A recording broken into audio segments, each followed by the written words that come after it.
les voy a contar quién es. El señor Jorge Fori es ex canciller de la República Argentina. Su origen, él nació en Santa Fe, estudió y es bachiller del Colegio Inmaculada, se recibió de abogado en la Universidad Nacional del Litoral, es diplomático de carrera. Y explico esto porque no todos los diplomáticos ingresan al Instituto de Servicio Exterior de la Nación. Él hizo su carrera en la casa y se recibió en el año 1975. Dentro del Ministerio de Relaciones Exteriores, Comercio Internacional y Culto, fue responsable del escritorio de Brasil en los años 1975 y 1976. Fue jefe del programa Integración con Brasil en los años 1985 y 1986. Fue director del Mercosur en el año 1993, desde el año 1993 al 94. Fue director nacional de ceremonial en el año 1994 al 99. Fue viceministro de Relaciones Exteriores en el año 2002 y ministro de Relaciones Exteriores, Comercio Internacional y Culto del 2019 al 2020. Sus destinos como diplomático han sido Venezuela, Jamaica, Trinidad, Tobago, Rumania, Brasil, Chile, y estuvo como embajador a cargo de la Embajada de Portugal y Cabo Verde del 2003 al 2012, y embajador en Francia y el Principado de Mónaco desde el 2016 al 2017. También fue asesor del gobernador de la provincia de Buenos Aires del 2000 al 2001. Muy buenas tardes, señor embajador Jorge Fori.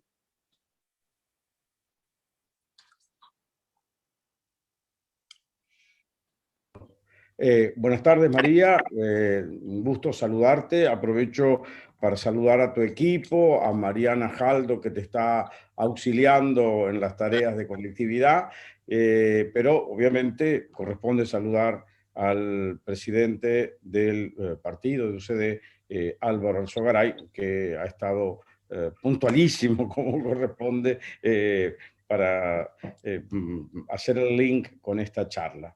Yo quiero agradecerle a Mujeres Liberales el hecho de esta iniciativa. Me parece bien que distintas vertientes de la idea de libertad o de ser libertarios en todos los planos que nos interesa puedan convocarse o autoconvocarse periódicamente para tener charlas y de algún modo alargar el horizonte de ideas que creo que necesitamos para tratar de salir de la actual situación argentina, pero también para tener una proyección de mediano plazo que creo es extraordinariamente importante.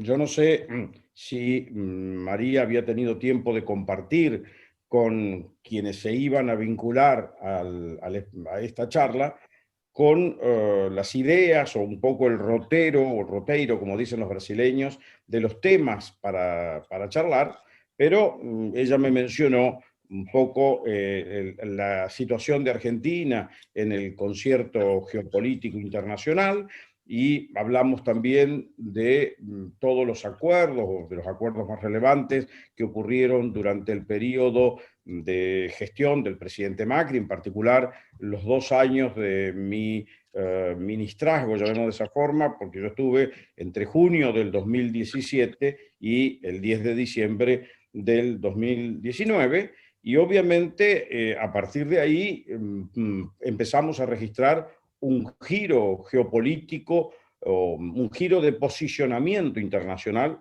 muy claro, que también podemos hacer referencia a ello, que es lo que María mencionó, que sería de interés para todos los que escuchaban esta charla, además de hablar un poco de nuestras relaciones con Estados Unidos, con China, con Rusia y con otros actores importantísimos para nosotros en este momento a nivel internacional.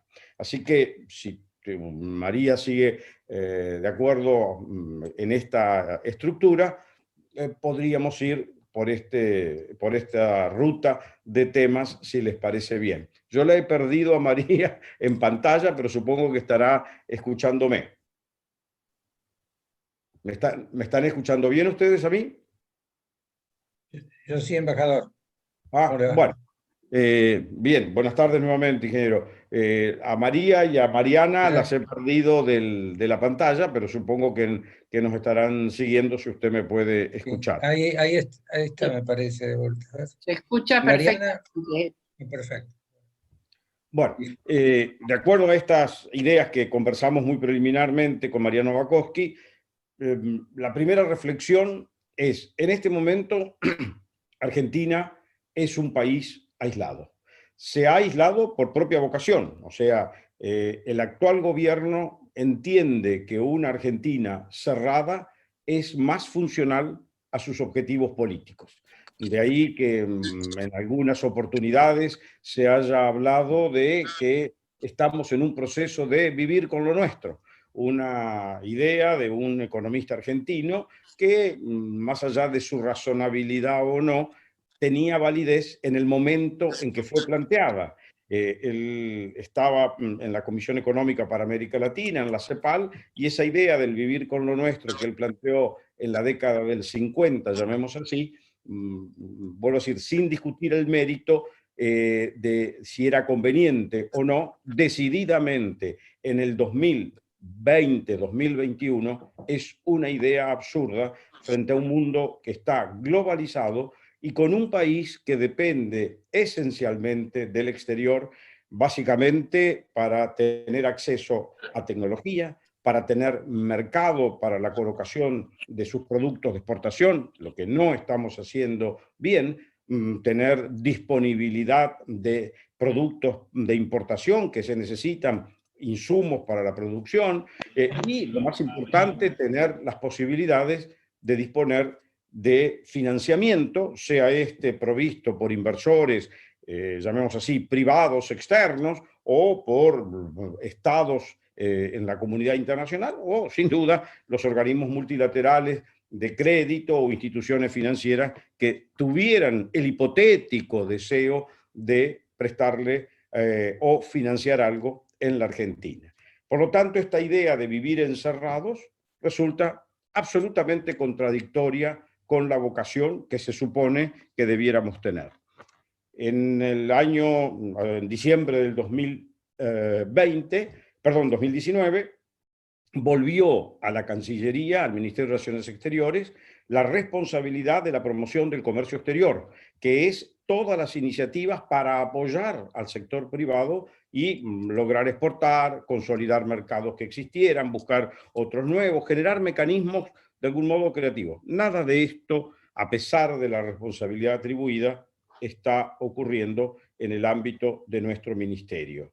Y en el ámbito de actuación, donde Argentina lo venía haciendo durante los 4 años del presidente Macri, donde cumplió un rol realmente dinámico, y no lo digo por haber tenido la responsabilidad de Relaciones Exteriores, sino que hubo una actitud proactiva, básicamente en busca de consolidar o de detectar nuevos mercados para nuestro país, para la colocación de nuestras exportaciones, más allá de los destinos muy tradicionales, básicamente sobre todo el rubro de commodities de origen agropecuario.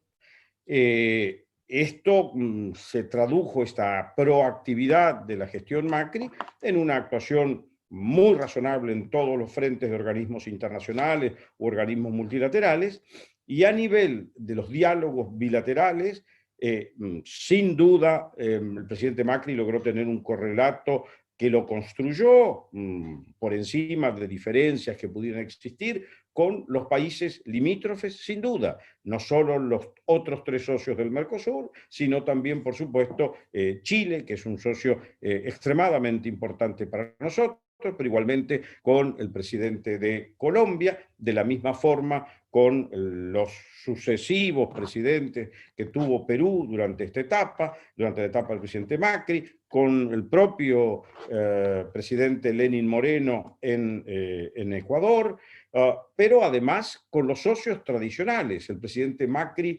inauguró una etapa de diplomacia presidencial que realmente antes no había sido ¿cómo se puede? Muy trillada por los dirigentes, o sea, por los jefes de Estado que hemos tenido previamente, por distintas razones, actitud personal, manejo de idioma. El presidente Macri no tuvo ningún problema en encarar esa vía de la diplomacia presidencial y tenía un rapport muy estrecho, tanto con el presidente Hollande de Francia como con su sucesor Macron, lo hizo con Obama, pero también obviamente con Trump. Trump ya era un presidente que él conocía por razones personales de la vida empresarial, pero el elemento era que él tenía sus teléfonos personales, él podía llamarlos y se había generalizado en la comunidad presidencial, llamemos así, el uso del WhatsApp.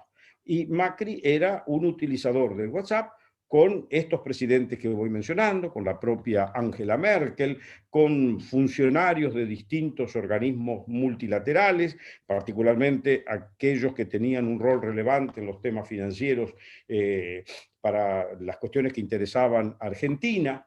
Él inició un diálogo epistolar muy así asiduo o muy periódico con un dirigente que es especialísimo a los efectos de cómo se genera el rapport con un líder de esa envergadura, que es el presidente Xi Jinping, con el cual intercambiaron extensas misivas de alrededor, cada una de ellas, de 3 a 5 páginas, y que fueron más de 6 o 7 esas grandes comunicaciones que desde la perspectiva argentina tenían mucho a ver con consolidar el comercio y la búsqueda de balancear los intereses que planteaba China sobre Argentina con accesos de mercado que trascendieran la soja, el aceite de soja, la harina de soja, pero que fueron abarcando gradualmente todas las carnes, toda la carne vacuna, la carne porcina, la carne aviar, los frutos de climas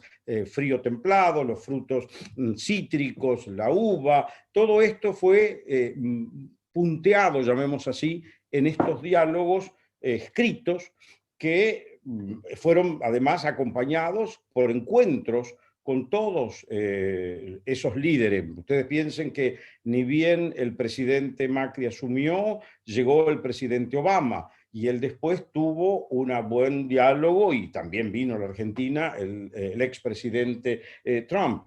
Ni bien Macri asumió, tuvimos la visita del presidente Hollande. Macron también vino, por supuesto Macri viajó a Francia, pero también tuvimos la visita del primer ministro italiano, del primer ministro español, de la canciller federal Angela Merkel, que generó con el presidente Macri un relacionamiento muy, como le describíamos nosotros, de ingenieros.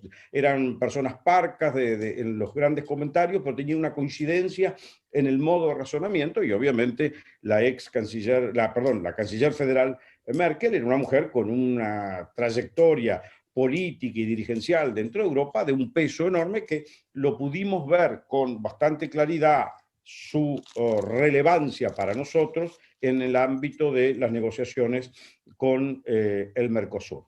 Todos estos ejemplos que doy lo he hecho para mostrar que Argentina era un actor presente en la comunidad internacional, no solo en los organismos internacionales o multilaterales, sino también en la diplomacia bilateral, que fue particularmente importante y que no era una característica propia de la política exterior argentina en etapas previas, que el presidente se involucrara de esa manera.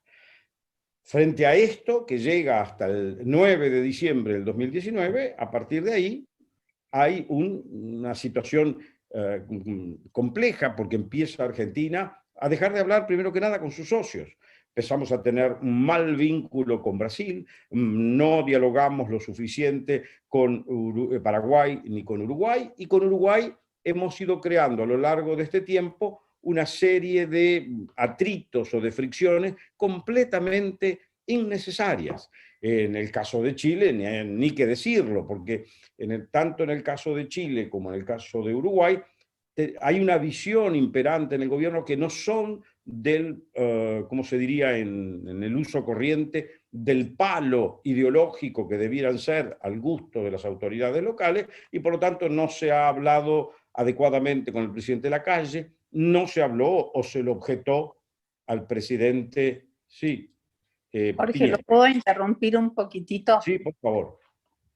Creo que después de este marco que nos dio, estamos en posición de comenzar con la primera pregunta, Adelante. que es, estando la Argentina cada vez más aislada del mundo, si tenemos hoy relaciones exteriores, si la Argentina hoy tiene relaciones exteriores con el resto del mundo, porque todo lo que usted menciona hoy pareciera que se desvaneció y estamos tendiendo a tener relaciones internacionales únicamente con países de corte comunista.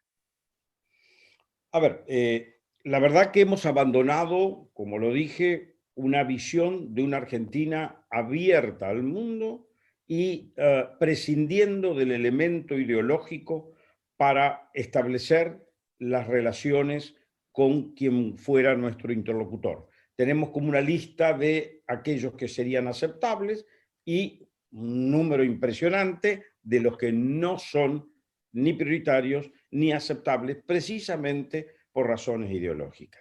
Ustedes recordarán que hubo una famosa frase del presidente Fernández donde él expresaba su pesar por no poder tener en su tiempo de presidente dirigentes como Lula, dirigentes como Evo Correa, perdón, como Rafael Correa, como Evo Morales, mencionó una serie de liderazgos en la región donde ya habían otros liderazgos establecidos, lo cual era como una capitis diminutio a quien fuera presidente de Brasil o a quien fuera presidente de Perú.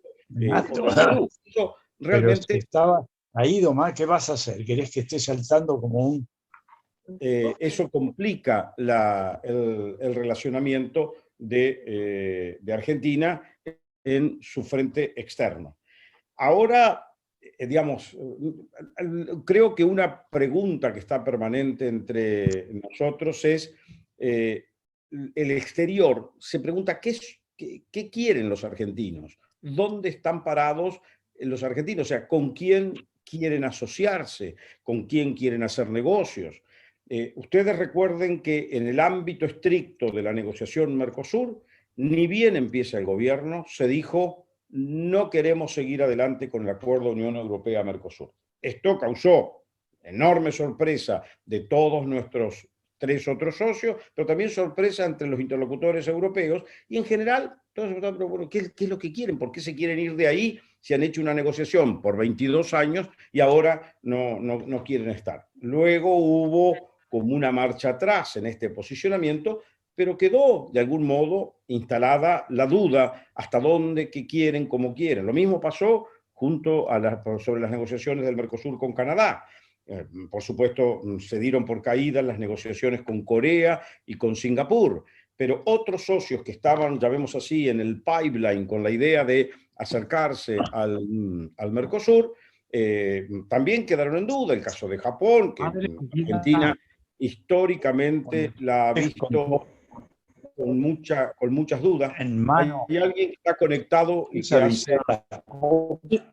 Les pido por favor, si son tan amables, de silenciarse. Mariana, ¿podrá silenciar, por favor?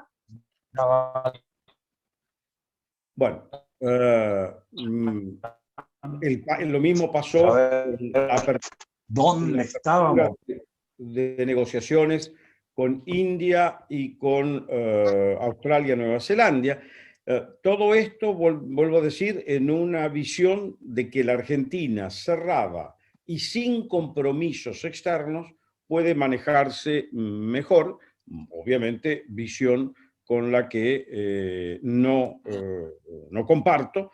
Y ahora tenemos un diálogo raro porque, como digamos, ya lo hemos visto, lo podemos ver con más claridad, nos retiramos del Grupo de Lima, privilegiando digamos, el diálogo a nivel del Foro de Puebla, llamemos así, que es una especie de sucedáneo o alternativa al Foro de San Pablo, pero donde no hay países, sino que hay figuras más o menos destacadas, según quien hable, de la academia, llamemos así, o del pensamiento político, y en ese renunciamiento, llamamos a trabajar, en este caso para la recuperación de la democracia en Venezuela, con los países de la región, que ese fue el objetivo siempre del Grupo de Lima.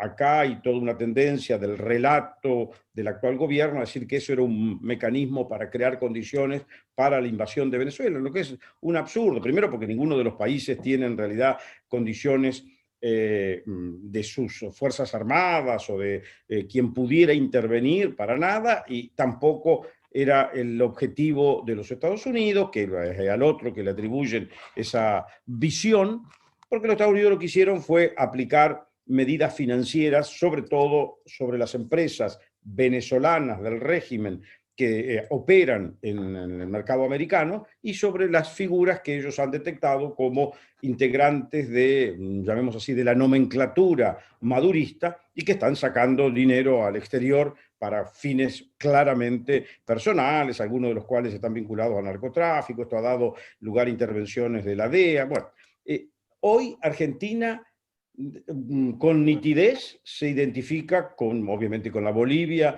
de Evo Morales, pero esa Bolivia de Evo Morales en el reciente acto eleccionario ha mostrado que la conducción de Evo Morales está cuestionada. 6 de las 9 gobernaciones puestas a elección le dieron a figuras de la oposición o figuras que no son del riñón de Evo Morales, y como hemos visto por los medios de comunicación, hay toda una discusión de cuál es el perfil que debe tomar el MAS a partir de ahora.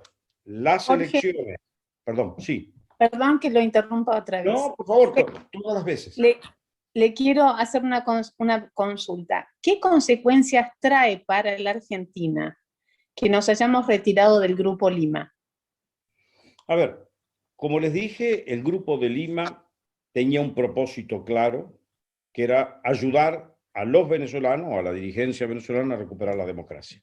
Pero también era una coincidencia de decir, queremos defender la libertad de elección del pueblo venezolano, estamos en contra de los regímenes dictatoriales, sobre todo regímenes que tienen una foja de crueldad increíble, han encarcelado o mandado al exilio a toda la dirigencia política venezolana, hacen ejecuciones sumarias, no hay libertad de prensa ni de pensamiento, porque aquel que se manifiesta en disenso es inmediatamente ubicado por estas fuerzas de acción especial creadas ya al final de Chávez y que el madurismo ha potenciado, que silencian o ejecutan directamente a quien no piensa igual.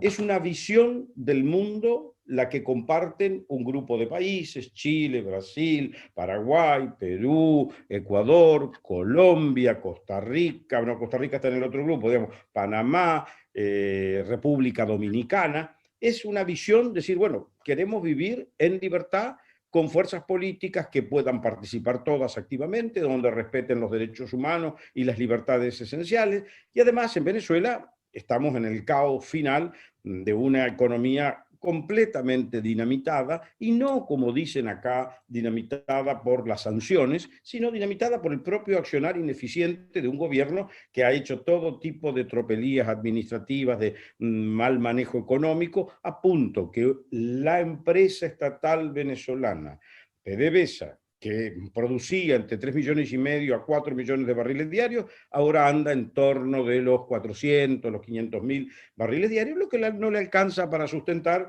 siendo una economía, la venezolana, muy preponderantemente dependiente del recurso petróleo y siendo Venezuela uno de los países más ricos de petróleo en el mundo. Pero todo esto no funciona. Entonces, ¿qué significa habernos ido? Es que al mundo le damos la señal.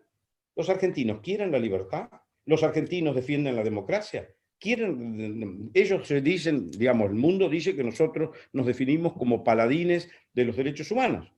Pero los derechos humanos en Venezuela no hacemos ninguna tarea por defenderlos. Entonces, ¿qué tipo de alineamiento quiere Argentina? ¿Con quién? Pero si estamos con Bolivia, Venezuela y Cuba, no es donde están Chile, Brasil, Perú. O sea, esto es una primera visión. Los Estados Unidos, obviamente en la presidencia de Trump, tenía una visión de que era una dictadura Venezuela, y por lo tanto había que ayudar a que los venezolanos pudieran liberarse de esa dictadura. Contrario a lo que muchos supuestamente progresistas piensan, el presidente Biden ha dicho, señores, en Venezuela hay una dictadura y yo reconozco al presidente Guaidó. Pero lo más importante que dijo es, Estados Unidos tiene que trabajar en mi mandato, el mandato de Biden, con aquellos países que defiendan los valores que, digamos, propugnamos en los Estados Unidos. Libertad, respeto por las ideas, democracia, libertad de pensamiento, libertad de prensa. Ese es el país que ellos construyen y dicen, yo me quiero asociar con los que piensan igual. Y cuando miran para el lado de Argentina, bueno, ¿dónde está parada Argentina? Sumándole a esto que hay elementos en el escenario internacional que complejizan esta situación, como es el caso de nuestras relaciones con China. No sé si eso respondió a la pregunta, María. Totalmente, sí. Y me lleva a otra pregunta, pensando un poco que recientemente Guillermo Lasso ganó en Ecuador, después de 15 años de correísmo, y viendo que hay una ola de derecha que, por lo menos es lo que percibo, se viene tanto Lasso en Ecuador como Keiko, si Dios quiere, en el balotaje, seguramente va a presidir Perú, Bolsonaro en Brasil, Piñera en Chile, Lacalle Pou en Uruguay. Hay una ola de derecha que se entiende que parte de los países que están alineados a las ideas de la libertad quieren para su gobierno, para su gente. Ahora, yo miro cuáles son las decisiones y hacia dónde nos estamos alineando. Veo que Argentina se está alineando a los países castrochavistas y me pregunto, ¿cómo salimos de esto, ¿no? ¿Qué se puede prever de una política exterior comunista? A ver, yo creo que en la región lo que está ocurriendo es que los electores votan en función de su historia reciente, apoyándose en el líder que entienden refleja mejor sus preocupaciones. De algún modo, como ustedes tienen presente en la elección del nuevo presidente electo de Ecuador, él participó en 3 oportunidades, fue derrotado en una de ellas, o en 2 de ellas, por Rafael Correa y luego por el presidente Lenín Moreno. Ecuador tiene hoy enormes problemas económicos, más allá de la desigualdad de su estructura social, tiene un problema de productividad, de colocación de lo que produce en el mundo, con una especie de corset muy grande por el hecho de la vigencia de un mecanismo de dolarización similar al que conocimos nosotros en alguna etapa de la presidencia de Carlos Menem. Lo que piden los colombianos los ecuatorianos es que por el lado de la gestión correísta hubo enorme corrupción y no le resolvieron ninguno de sus problemas. Y ahí hubo toda una disputa entre una vertiente que representa al componente poblacional indigenista que tiene Ecuador y Lasso, que es un hombre que obviamente es un self-made man, pero que además proviene de la costa, lo que ellos llaman los costeños, Guayaquil. Bueno, y finalmente atribuyeron el voto a un hombre en el que creen puede ayudar a resolver los problemas económicos y darle un liderazgo más transparente, sin corrupción. Lo mismo acaba de pasar en las elecciones de Bolivia, donde han elegido a la oposición, descreyendo del movimiento al socialismo, del MAS de Evo Morales, señalando dos cosas. Él puso a dedo a los candidatos, diciendo, no es bueno que lo hagamos así. Y dos, dijeron, él no reconoció y causó problemas por no reconocer el resultado de la consulta popular que dijo no a las reelecciones más sucesivas, ya no sé en cuál iba él, que él dio vuelta por vía de una decisión de la Corte Suprema que estuvo muy amañada. Y en Perú hemos visto un fraccionamiento impresionante del electorado. Ninguno de las agrupaciones obtuvo más del 18%. El que va en cabeza está en torno del 18, casi 19%. Y Keiko Fujimori viene con alrededor de 13, 14. O sea, está muy fraccionado y muy alto el voto en blanco. Hay como una descreencia del pueblo de los liderazgos políticos. Y esto no es solamente en América Latina. Si ustedes están en Europa, encuentran distintos fenómenos en la España, con las nuevas fracciones que fueron surgiendo, desprendimientos del Partido Socialista y del Partido Popular, lo que pasa en Francia con les Gilets jaunes, movimientos contestatarios muy radicalizados en Alemania y en otros países de Centro Europa. Y lo que hemos visto en los Estados Unidos, con la gente que se identificó con violencia con algunas vertientes del trumpismo. O sea, hay en los pueblos, en democracia, una inquietud de que el sistema no atiende lo que ellos entienden precisan.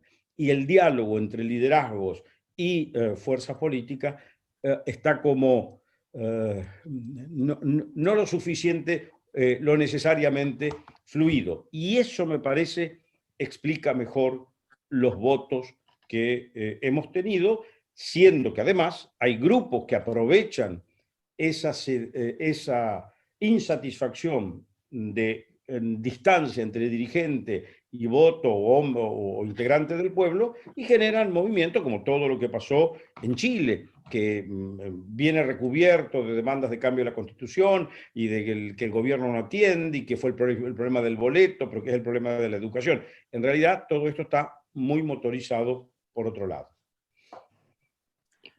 Jorge, ¿cómo damos confianza al mundo si no hay una continuidad en la política de relaciones exteriores? Perdón, en la política de relaciones internacional, no exteriores. ¿Cómo hacemos para que confíen en nosotros y vengan a invertir a nuestro país? Primero que nada, hay algo que está en nuestra, no sé cómo llamarlo, en nuestra esencia como nación, que no siempre hemos prestado toda la atención al mundo.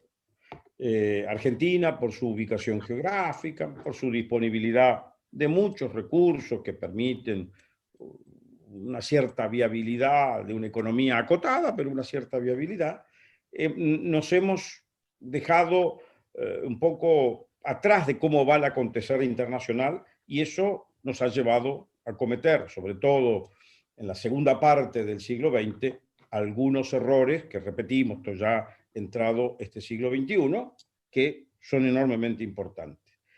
Esa falta de interés así real, no el hecho que yo quiero ir a Italia, me gusta Miami, no estoy hablando de eso. Esa falta de una visión de dónde debería estar parada Argentina hace que la política exterior pueda ser, como digamos, pasto de quien bien entiendan, porque no hay una preocupación realmente. A un argentino le da lo mismo que un embajador sea un embajador de carrera que un embajador que viene de la política. sin por ello desconocer que hay embajadores políticos capaces y embajadores de carrera que no lo son. Pero me da lo mismo, porque no es un tema prioritario. No es un tema prioritario decir, ¿cómo es posible que nos estemos peleando con Uruguay? Nos peleamos con Uruguay por las pasteras, perdimos la presencia en un negocio internacional de gran relevancia como es el de industria forestal y papelera.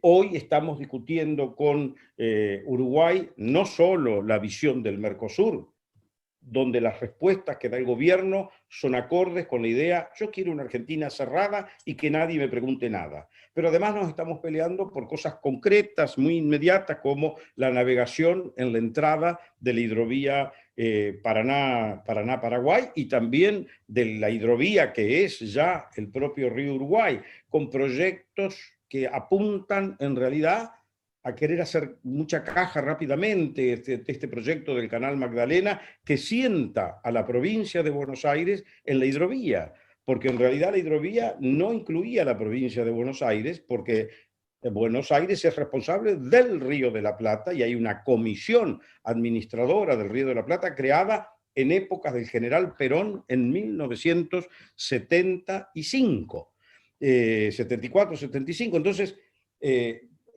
se ha sentado ahora y ahí obviamente hay toda una operatoria, una cosa trágica. La hidrovía está concesionada para ser dragada y permitir la operación de los buques que sacan 70 a 80 billones de dólares del comercio internacional, que está vinculado fundamentalmente a lo agropecuario, pero también sale una enorme proporción de productos industriales. Y esa hidrovía, que fue adjudicada, concesionada al principio de la presidencia Menem, prorrogada sucesivamente, inclusive durante el periodo de la doctora Kirchner como presidenta de la República, termina en pocos días más, el 30 de abril, y no sabemos para dónde vamos a ir, y hay distintas visiones, uno que dicen estaticen, otros que dicen vuelvan a concesionar, los pliegos que había preparado el gobierno de Macri para lanzar la concesión en la última parte del 19 no alcanzaron a consolidarse y eso se desechó por completo. Entonces estamos con un drama porque vamos a poner en juicio, en tela de juicio, el movimiento de nuestra arteria exportadora. Es como ponerse un dedo apretando la carótida a ver si logramos cortar el flujo de sangre y morirnos. Es maravilloso. Tenemos un grado de insensatez increíble. Pero bueno, este es el tipo de cosas que nosotros estamos haciendo y los argentinos vamos a tener que asumir, sobre todo quienes tienen formación y más, que para tener una política de Estado hay que involucrarse, hay que participar, hay que tener idea. A ver, desde toda la historia, a la mía en particular, desde jovencito, en la escuela primaria, las Malvinas son argentinas. Y hemos tenido X episodios, hemos tenido la guerra, hemos hecho todas las presentaciones en los organismos internacionales de todo tipo. Pero hay que tener una propuesta mayor que decir las Malvinas son argentinas, que esto sí Estamos de acuerdo. Es un valor que lo repite cualquier persona, usted lo para en la calle, sea quien sea, desde una figura muy preparada al hombre más simple. Para vos, las Malvinas, ¿qué son? Argentina, punto. ¿Y qué queremos hacer? Que sean nuestras. Bueno, diciéndole, hay que llamar y pasan para el otro lado. Y después de eso no hay nada. No hemos hecho nada. A ver, Y después de eso no hay nada. en el gobierno de Macri intentamos generar condiciones de diálogo para sentar a los ingleses a la mesa. Pero obviamente el Reino Unido, una potencia colonial desde más o menos desde el inicio de la piratería con Sir Walter Raleigh y la reina Elizabeth I, la reina de oro del Reino Unido, desde aquella época ellos son colonialistas. No largan así como así una colonia, sobre todo con el valor emblemático que Malvinas tiene para ellos y su presencia en un escenario geopolítico. ¿Perdón? La ubicación que tiene Malvinas es Ha estratégica. pasado, fue muy estratégica en la época de las balleneras, fue diluyéndose, pero ahora lo vuelve a hacer por otras razones. Por otras Y esto razones. nos lleva a la inquietud que tienen hoy los norteamericanos cuando ven que Argentina deja así mencionar que va a hacer acuerdos especiales en el área de pesca, pero sobre todo que podría llegar a habilitar una base de usos que Dios sabrá que serán en Ushuaia, que tienen que ver con nuestra proyección antártica y que va a hacer ejercicios militares con China en el Atlántico Sur. Es como si nosotros éramos, perdón, termino esta idea. Corregime, sí, perdón. Corregime si estoy equivocada. Tenemos tres bases. Una que está en Neuquén, que no se sabe bien cuál es el objetivo de la misma. Otra que entiendo que está frente a las Malvinas. Y ahora la construcción de una tercera en Tierra del Fuego, cuyo objetivo sería militar. A ver. No entiendo. ¿Hacia dónde vamos? En el gobierno de la doctora Kirchner, particularmente en el segundo mandato, o sea, a partir del 2011, se promovieron una serie de acuerdos con China que se tradujeron, primero que nada, en toda la explotación de litio en el norte argentino, que es importante porque es una explotación muy significativa de un mineral o de un recurso natural totalmente estratégico para el nuevo periodo industrial, donde obviamente Jujuy está muy agradecido e interesado en esos proyectos. También minas de oro en la zona de Catamarca, oro y cobre. También toda la explotación agraria, comprando tierras y adicionalmente el hecho que China ha comprado en el último tiempo, a partir de los acuerdos que hizo Macri para la venta de carnes, distintos tipos de establecimientos frigoríficos, productores o faenadores de carne, vacuna, porcina, aviar, y establecimientos propios, porque la ley argentina no impide que un extranjero tenga, aunque ellos buscan dibujarlo a través de un prestanombre, o llamemos así, de un testaferro. Hay un telescopio de gran profundidad en San Juan, pero también en la provincia de Neuquén hay una base de observación del espacio ultraterrestre que lo que permite es triangular la posición de los objetos que están más allá de la atmósfera en el espacio ultraterrestre, que es un elemento valioso como información militar de la que disponen ellos y que necesitan. No pueden estar todos en el territorio chino porque no dan una adecuada triangulación de dónde está el objeto. Por lo tanto, tener un punto de observación. Y este ha suscitado enormes, a ver cómo decir, complejidad y reacciones por parte de otros países que dicen, ¿qué es lo que están haciendo los chinos ahí? Y preguntan a los argentinos y los argentinos hemos tenido poco control de esa, llamemos así, esa estación de observación del espacio ultraterrestre. Ya en el sur, no olvidar todo lo que hacen ellos en materia de alguna participación en licitaciones de obra pública, en el tema del reequipamiento del ferrocarril central argentino, el que va hacia el norte y que es un ferrocarril que saca gran parte del producido agropecuario. Se habla de poner en la zona de Patagonia, a la altura de una provincia como Chubut, una planta de faenamiento, pero esto todavía no está, faenamiento de los productos pesqueros, porque tenemos más de 400 barcos que operan, digamos, entre comillas, en la milla 201 en adelante hacia afuera, pero que en realidad están siempre un poco en ambas aguas, digamos, utilizando o capturando un recurso importante que es el calamar y los langostinos, que son enormemente apreciados, pero cuyo, digamos, la venta de esto no siempre se traduce en ingresos para el Estado argentino. Y ahora esta idea, hablada por un funcionario del Ministerio de Defensa, de apellido Cafiero, no el jefe de gabinete, sino alguien más de esa familia,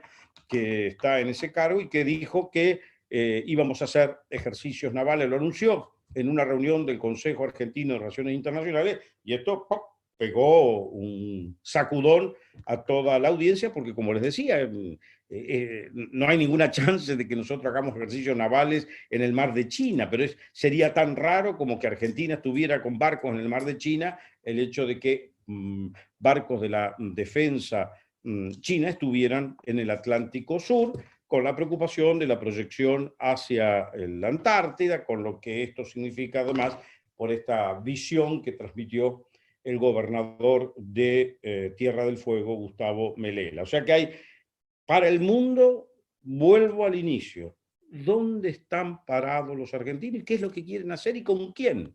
Y esto es, de algún modo, lo que las visitas del almirante, que es jefe del Comando Sur, Faller, y ahora, hoy, el principal responsable de seguridad para hemisferio, Juan González, han estado haciendo en su diálogo, tratando de percibir dónde estamos y qué queremos hacer. Porque para ellos no es anecdótico, ellos están en una guerra o en un conflicto, enfrentamiento global, donde hay partes de sinergias y partes de antagonismo con China, y quieren saber quién, como dicen las novelas de Agatha Christie, con qué indiecitos pueden contar. Argentina es un indicito del lado de Estados Unidos, es un indicito del lado de China, o dónde está, es equidistante, ¿qué es lo que estamos haciendo? Jorge, le hago una consulta que es más específica. Seguimos retirándonos, siguen retirando representantes del Ministerio de Relaciones Exteriores y cerrando embajadas en todo el mundo como política, o no, o ha cesado eso. No, la verdad que cierre de embajadas no ha habido. Que podría ser un tema de análisis, porque tenemos una política que en su estructura es mucho más grande para un país con una vocación de actuación en el mundo muy importante. Pero lo que sí han hecho es provocar el retiro obligatorio de todos aquellos diplomáticos que no son afines al ideario K. Y los están jubilando, obligándolos a tomar la jubilación, ni bien cumplen los 65 años, y en algunos otros les están creando condiciones o situaciones adversas como para que se retiren. Esto está provocando un recambio generacional extraordinario, muy fuerte. La generación de embajadores con la cual yo compartí gran parte de mi carrera, que llegaron más o menos en tiempos similares, todos están siendo llevados a la jubilación, al retiro, a la jubilación, y lo están haciendo ahora con gente ya de... Esto es descapitalizar, desinstitucionalizar el servicio exterior y poder tener... Increíble, me quedo... Hay cantidad de embajadas vacías, enorme número de embajadas vacías.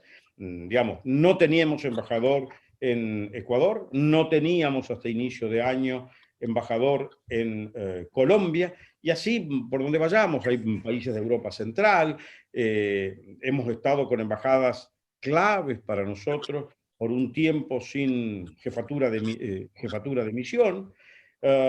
Todo esto de algún modo refleja una visión que ya existió, que no quería que hubiera un servicio exterior profesional, que en todo caso solo hubiera profesionales formados en el instituto hasta el rango de consejero, que sería hasta el rango de capitán. Luego de allí, coroneles y generales, que serían los ministros y los embajadores, solamente fruto de una designación política. Sin número límite de cuántos puede haber. Hay una ley del servicio exterior que establece que no puede haber más de 21. Pero esto, no sé qué es lo que van a terminar haciendo, pero hoy en los puestos más o menos clave hay solo embajadores políticos y una gran cantidad de embajadas desatendidas. Y lo que es peor, El servicio exterior tiene una formación que dice, bueno, si me dan instrucciones, yo trato de operarlas.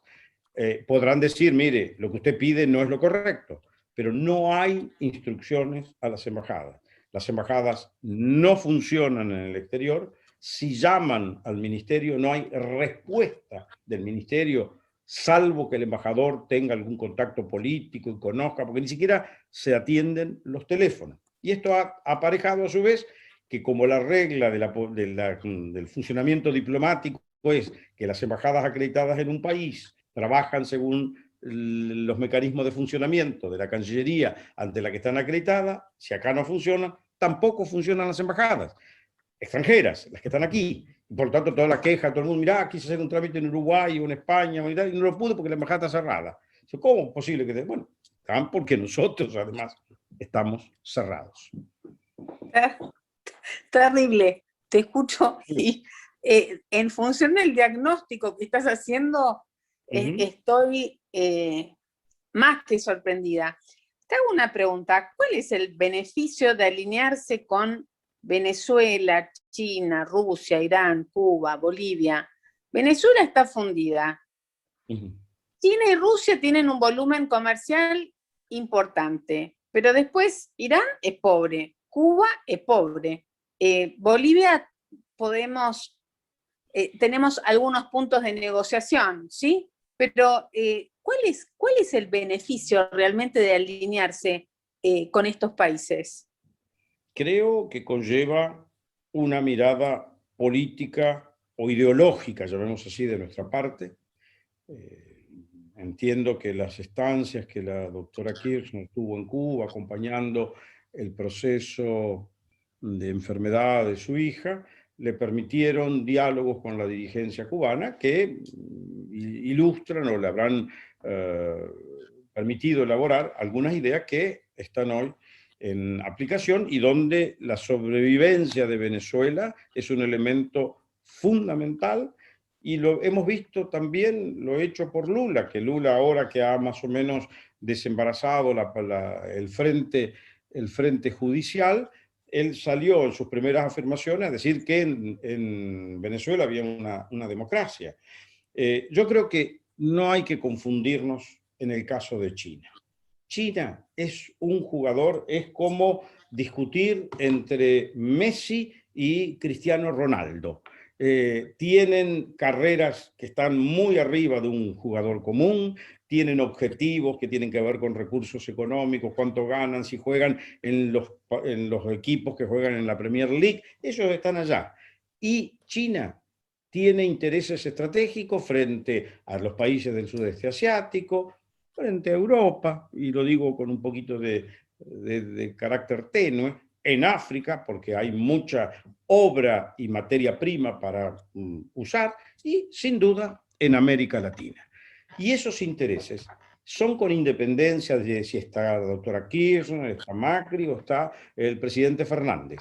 La idea es, ¿yo qué necesito de Argentina?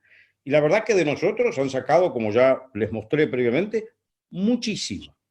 Rusia tiene un conflicto o una visión remanente que se explica a la luz de la Rusia imperial, sea con los zares o sea con el Partido Comunista ruso, que duró hasta el fin de la caída del muro y ahí la reinterpretación, pero hoy el presidente ruso Vladimir Putin es un hombre de fuerza en intereses estratégicos, donde Argentina alguna cosita puede tener, pero no es una prioridad. Y si al presidente Putin le dice, esa medida que estás tomando frente a Argentina compromete tu relacionamiento con Alemania, con Francia, con los Estados Unidos, pero por favor, corran a Argentina del tablero ya, porque ahí no están los intereses estratégicos de Rusia.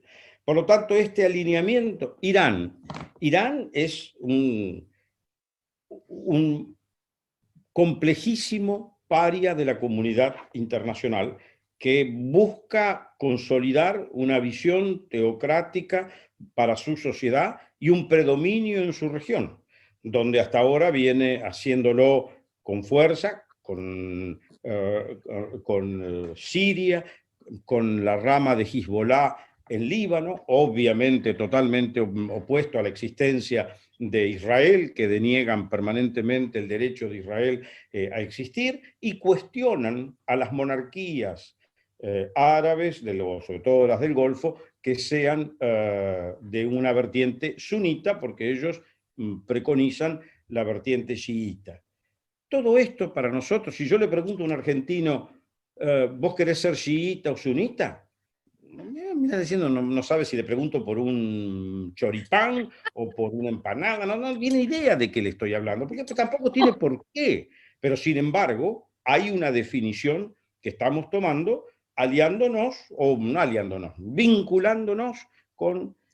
ahora nosotros, por ejemplo, en Siria, que dado todos los problemas de la guerra que tuvo, toda la inestabilidad que vivió, mantuvimos la embajada a nivel de una encargaduría de negocios, que es como un nivel más abajo de reconocimiento político en función de todo lo que vivía y de Bashar Assad, que es un dictador puro y duro que controla una mayoría sunita desde una visión alawita vinculado a los chiitas. Bueno, ahora este gobierno acaba, hace 48 horas, de subir la representación al nivel de embajada. O sea, hemos puesto un embajador, que esto para Siria es un reconocimiento importante frente a toda la comunidad internacional que dice, Bashar al-Assad, deja de ser un dictador. Nosotros fuimos y le pusimos que decir, yo como no tengo ningún problema. Entonces, estas son las medidas que al mundo que nos mira dicen,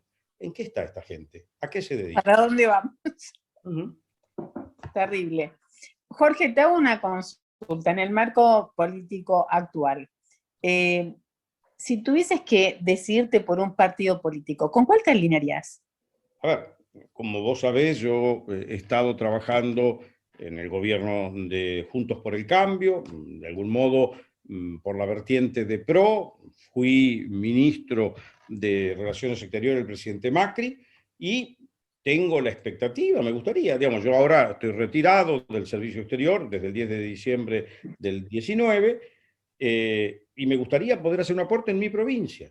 Yo soy santafesino, por eso te lo puse con mucho orgullo en el inicio de mi currículum, ¿sabes? Porque a veces los porteños creen que todos viven acá. No, hay también otros pocos de Argentina en otras partes. Y bueno, como santafesino, no rosarino, que es una región dinámica y llena de problemas de seguridad, de drogas y demás, pero creo que hay una visión de cómo proyectar a una provincia como Santa Fe que no está bien en este momento y que siendo una provincia articuladora fundamental de generación de riqueza por el sector agropecuario, del comercio exterior a través de todo el complejo portuario, vuelvo a la pregunta chiitas o sunitas, si uno le pregunta a un argentino, che, la provincia de Santa Fe, más o menos, para vos, ¿qué provincia es? ¿Es una provincia importante, chica, grande? Y te van a mencionar una cantidad, obviamente, Buenos Aires, la capital federal, Córdoba, Mendoza, te mencionan Entre Ríos, Tucumán, y Santa Fe aparece allí por las 10, 12 de las 24.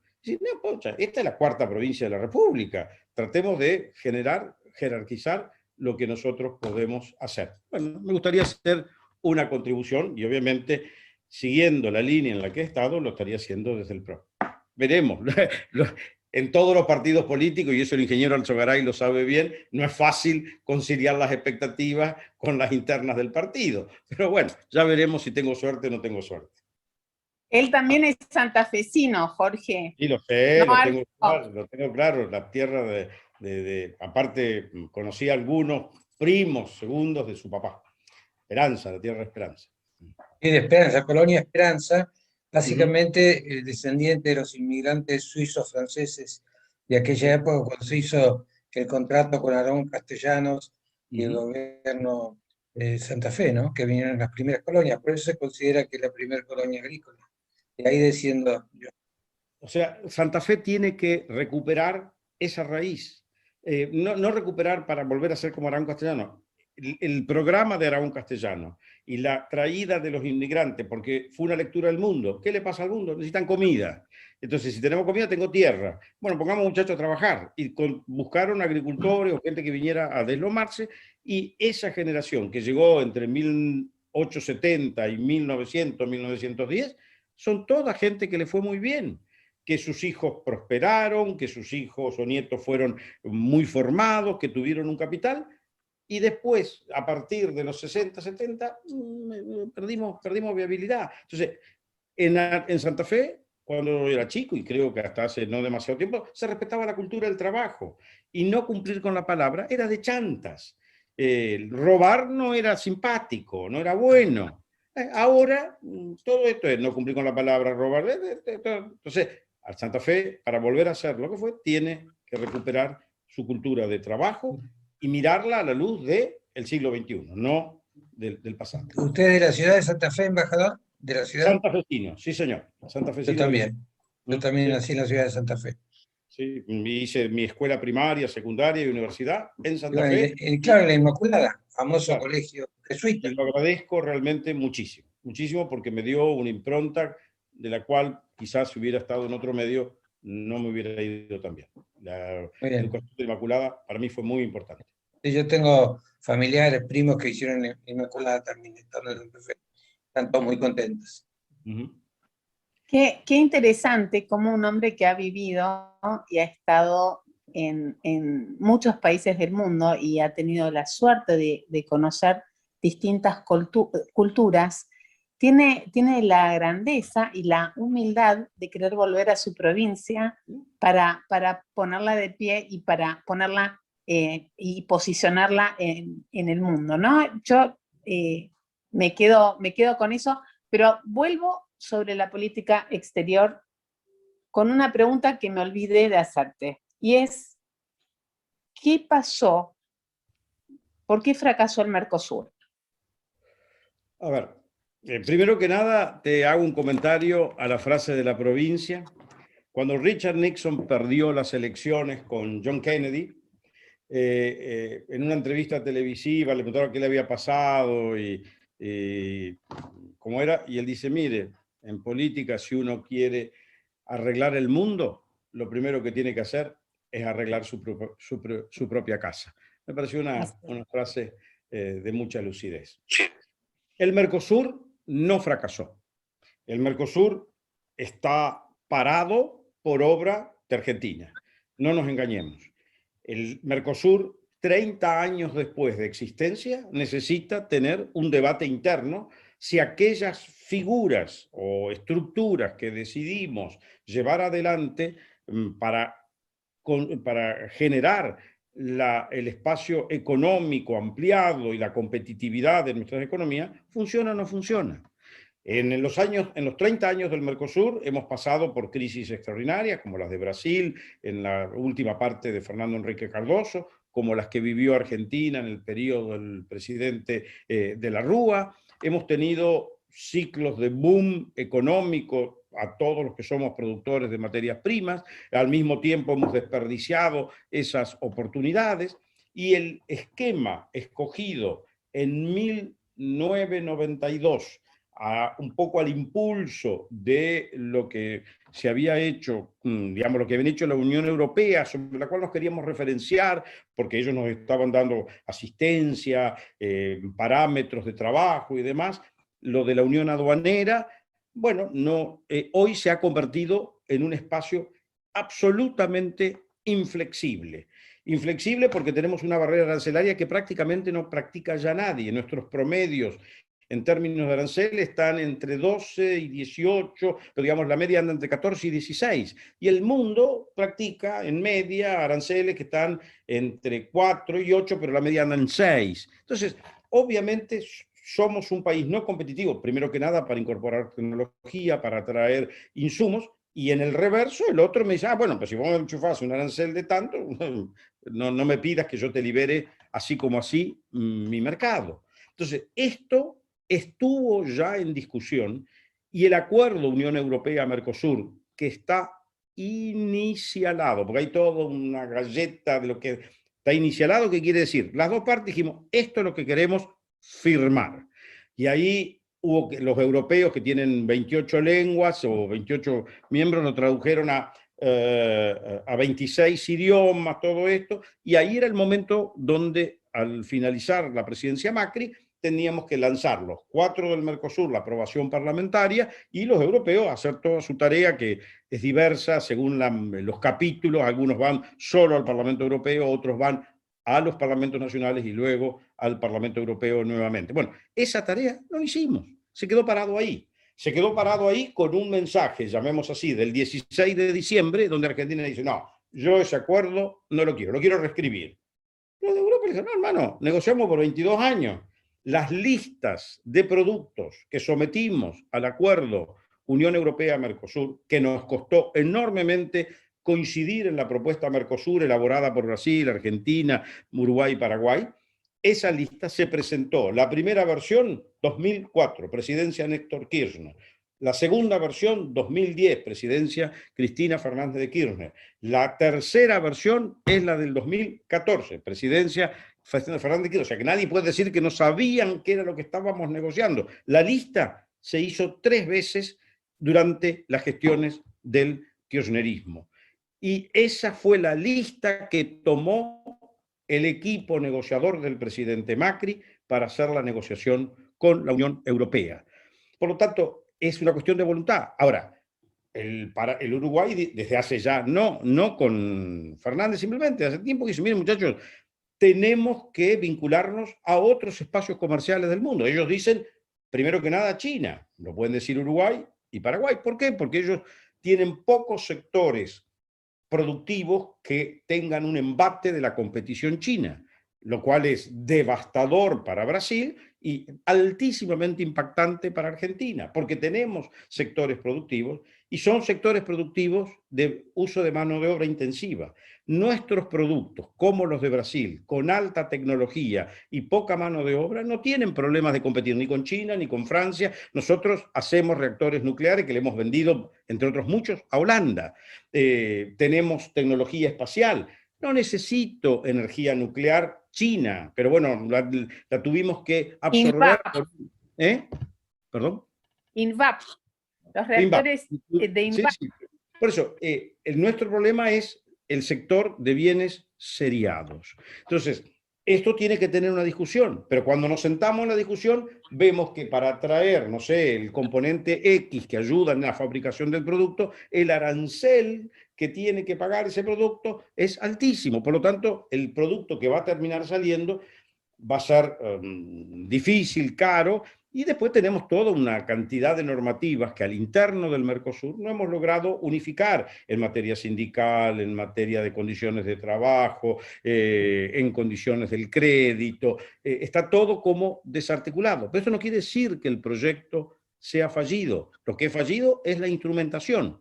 Y hay que sentarse y negociar. Escuché a un dirigente peronista de este gobierno que los otros días dijo, los problemas que tiene el Mercosur, lo que necesitan son más Mercosur. Coincido con él. Sentémonos y negociemos, que es lo que no estamos haciendo. Genial. Sí, Jorge, si me permitís, voy a abrir los micrófonos para que algunas de las personas que estén aquí presentes te puedan hacer una pregunta directamente. ¿Puede ser? Por favor, el ingeniero Alzogaray quería hacer una. Bueno, Mariana, por favor, si sos tan amable, ¿podrás desarticular levantar los micrófonos para que la gente pueda hacer su pregunta? Álvaro, todo tuyo. Gracias, embajador. Respecto al tema de lo que venía conversando usted sobre el Mercosur, usted reafirma la necesidad de estar en el Mercosur. Pero ¿no le parece como alternativa tal vez hacer lo que hace Chile de los acuerdos comerciales de libre comercio, que ha hecho muchísimos y a Chile le ha ido muy bien? O si no, la Alianza del Pacífico, que me da la sensación de que el Mercosur, así como está, va a seguir empantanado, además con el gobierno de Kirchner. Claro, pero el gobierno de Kirchner tampoco vamos a ir a algo distinto, ¿no? Pero me refiero a los acuerdos comerciales que tanto, de alguna manera, tanto le han resultado a Chile en forma independiente del Mercosur, porque ellos no están en el Mercosur, creo que son observadores nomás. No sé. Ellos son Chile es un estado asociado, pero obviamente no participa como estado asociado de la parte económico-comercial.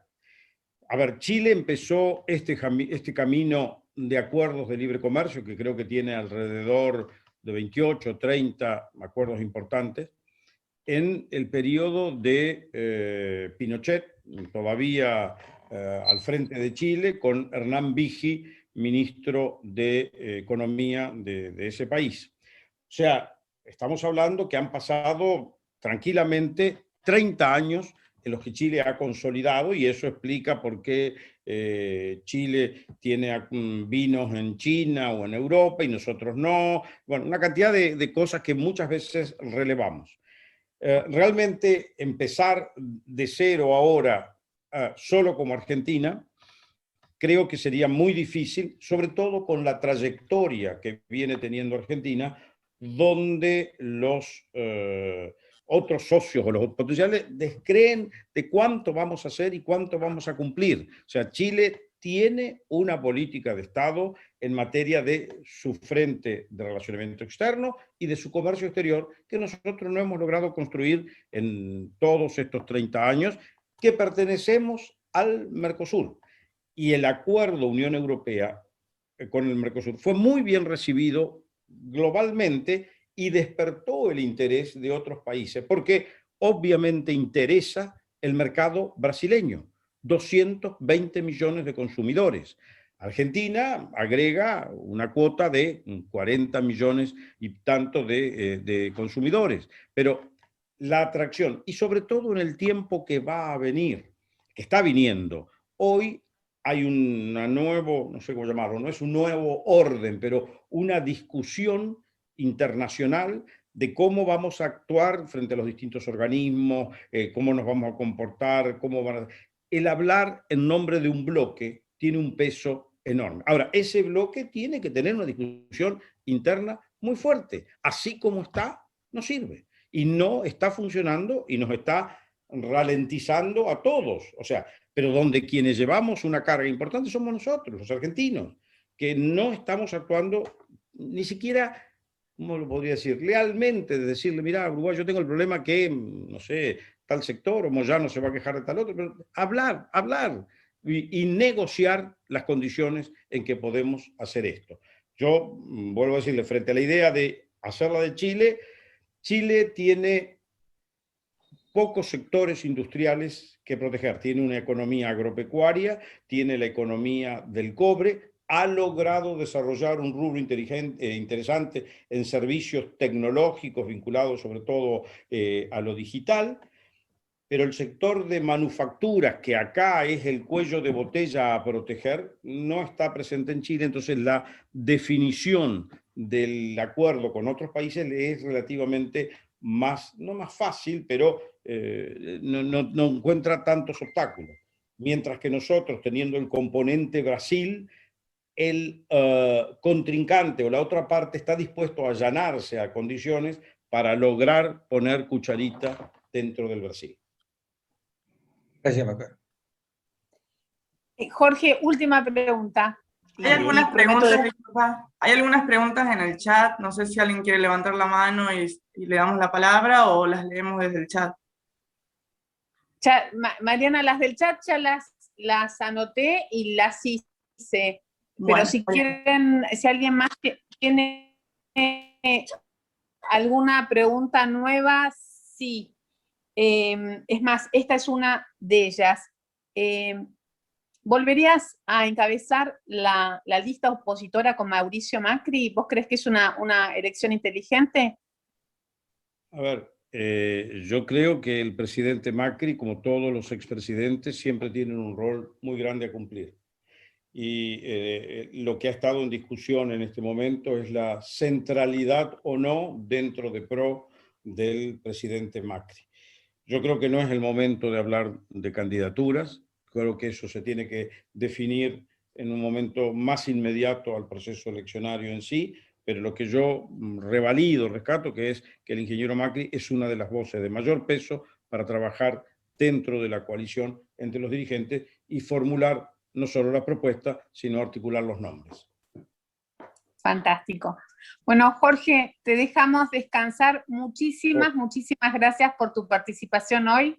fue un gusto tenerte con nosotros y bueno, prometo que antes de que termine el año volveremos a vernos porque tenemos mucho por hacer y mucho más intentando articular este nuevo frente que entiendo que tiene que ser un frente liberal para apoyar esta ola liberal que a gritos pide Latinoamérica. Así que y estar unidos sin gracias. dividirnos. Encontrar coincidencias. Gracias a ustedes por el tiempo y sobre todo ingeniero Sogaray y a todos los que están en No, muchas gracias, embajador. Ha sido muy amable. muy agradecido por el tiempo y por haberme escuchado y espero que no les haya sido muy abrumadormente aburrido. Pero bueno. No, en absoluto. Un abrazo. En absoluto. Muchas gracias por todo. Por favor, a ustedes. Hasta luego.